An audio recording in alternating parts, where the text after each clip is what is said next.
Hey guys, welcome to my mini blog. তো আমরা সকাল সকাল উঠে এত সাজুগুজু করে কোথায় যাচ্ছি তোমরা গেস করো তো। মা, আসছি। তো আমরা গত 8 তারিখ গিয়েছিলাম মায়াপুরে। সকাল সকাল আমি আর দিদি স্টেশনে চলে গেলাম, আর দুটো ফ্রেন্ড আমাদের জন্য স্টেশনে ওয়েট করছিল। তো অবশেষে আমরা স্টেশনে পৌঁছালাম। It's all about girls trip বলতে পারো তোমরা। দিনটা ছিল রবিবার। আমরা বহরমপুর লোকাল ট্রেন ধরে প্রথমে ধুবুলিয়াতে গিয়ে পৌঁছালাম। তারপর আমি, বোন, দিদি, বান্ধবী মিলে চললাম আমাদের ডেস্টিনেশন প্লেসে, মানে মায়াপুরে। শেষমেশ আমাদের মিশন সাকসেসফুল হলো। তো তোমরা দেখতেই পাচ্ছ আমরা মায়াপুরে চলে এসেছি ভেতরটাতে। তারপর আমরা সর্বপ্রথম গীতা ভবন থেকে 80 টাকার টিকিট কাটলাম, যেহেতু পৌঁছাতে লেট হয়ে গেছিলো। তারপর আমরা বাইরে থেকে ব্রেকফাস্ট সেরে নিলাম আমরা 4 জন। দেন আমরা পুরো মন্দিরটা ঘুরবো বলে যাচ্ছিলাম একসাথে, দেখতেই পাচ্ছ।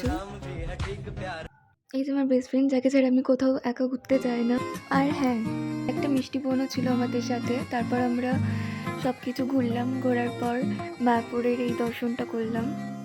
এখানে যতবারই আসি না কেন ততবারই মনটা ছুঁয়ে যায়। তারপর সর্বশেষ আমরা মায়াপুরের এই ঘাটটি পার করলাম লঞ্চে চেপে।